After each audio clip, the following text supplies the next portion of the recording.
isang mapagpalang gabi po sa ating lahat. Muli ako si Mieta Sebastian and welcome to our daily devotion with Pastor Russell Acampo.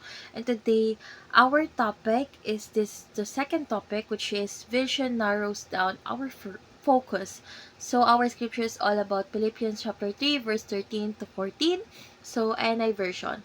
Brothers and sisters, I do not consider myself yet to have taken hold of it, but one thing I do, forgetting what is behind and straining toward what is ahead, I press on toward the goal to win the prize for which God has called me heavenward in Christ, in Christ Jesus. So, tungkol saan nga ba tong verse na ito? So, ang verse na ito ay nagpapakita ng dedikasyon ni Pablo sa kanyang layunin at ang kanyang paninindigan sa kanyang misyon bilang tagasunod ni Kristo. So, ipinapakita rito na ang kanyang pagtutok sa isang bagay o ang paghatak patungo sa layunin na itinakda ng Diyos para sa kanya. Ang verse na ito ay naglalarawan ng kahalagahan ng pagpapahalaga sa mga bagay na may tunay na halaga sa buhay at ng pag-iwan ng mga bagay na maaaring makasagabal sa pagtupad ng mga layunin ng Diyos. Ngayon, dadako na tayo sa ating which is our teaching. So, yung first teaching is vision tells us our priority. So, yung malinaw kasi na vision mula sa Diyos ay nagbibigay sa atin ng tamang prioridad sa buhay. So, kapag alam kasi natin kung ano yung pinapagawa ng Diyos, is nagiging mas malinaw kung ano ang dapat bigyan ng pansin at kung ano ang hindi kailangan.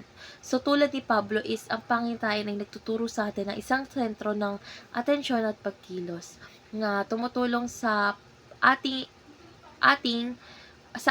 upang iwan ng mga bagay na walang makabuluhan sa ating espiritual na paglago.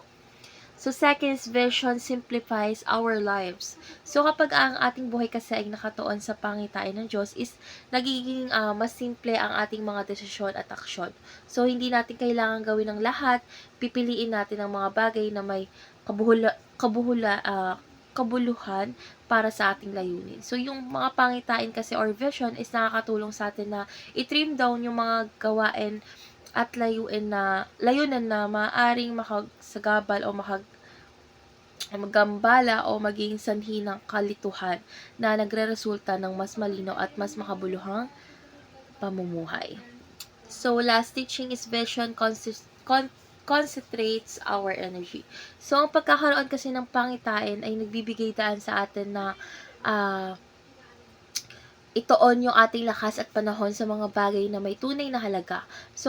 So tulad ng isang atleta na nakatuon sa kanyang layunin, isinuturuan tayo ng Diyos na gamitin ang ating mga energy or enerhiya para sa mga bagay na mahalaga sa Kanya. So, ang ating mga aksyon ay nagiging mas makapangyarihan at epektibo kapag sila ay nakatuon sa ating pangitain mula sa Diyos.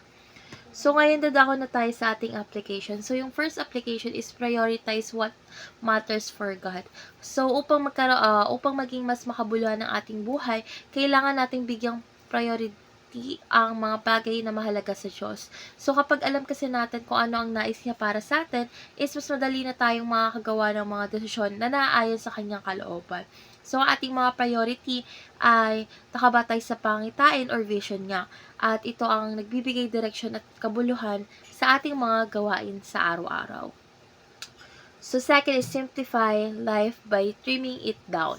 So, sobrang mahalaga ang simpleng pamumuhay, lalo na kung tayo ay puno ng mga responsibilidad. So, yung pagkakaroon ng pangitain is nakakatulong sa atin na mag-focus lamang sa mga bagay na makakabuti sa ating misyon mula sa Diyos. So, kapag nag-trim down tayo ng mga bagay na hindi mahalaga, mahalaga is magkakaroon tayo ng mas maraming oras at energy para sa mga bagay na may kinalaman sa ating layunin sa Diyos. So, last application is concentrate our time and energy. So, dapat ang ating mga oras at lakas is alam naman natin na mahalagang yaman ito at ang pangitain ng Diyos ay nagtuturo sa atin kung paano ito gagamitin ng tama. At sa halip kasi na ikalat ang ating atensyon sa maraming bagay, mas makakabuti kung ito ay nakatuon sa mga bagay na nagpapalapit sa atin sa ating layunin sa Diyos. So, sa ganitong paraan kasi tayo ay nagiging mas epektibo at patagumpay sa ating buhay, espiritual at layunin. So, ngayon dadako na tayo sa ating last part, which is our discussion. And our discussion tackles about how does having a clear vision help you simplify your life. So, para sa akin, yung pagkakaroon kasi ng malinaw na pangitain or vision is nagbibigay direction sa ating mga desisyon na nag-aalis ng mga bagay na hindi nakakatulong sa ating layunin. Sa halip kasi na mas stress tayo o maguluhan sa mga bagay na hindi mahalaga, ang ating energy at oras ay nakatuon lamang sa mga bagay na may kabuluhan. So, yung vision natin is parang gabay na nagtuturo sa atin kung paano mas magiging simple or maging simple ang ating pamumuhay sa pamamagitan ng pagpili ng tamang gawain at pag-iiwan sa mga bagay na walang silbi sa ating pag-unlad. Siyempre, kapag malinaw din kasi yung layunin natin or malinaw sa atin yung layunin ng Diyos sa ating buhay is madali nating masasabi na hindi sa mga bagay o marunong tayong humindi sa mga bagay na mag-aaksaya lamang ng mga panahon at mga panahon, oras at lakas natin. So, yung vision kasi is nagbibigay ng malinaw na pamantayan kung ano ang mahalaga at ito ang nagbibigay ng kapayapaan sa ating puso sa gitna ng mga desisyon sa ating hinaharap.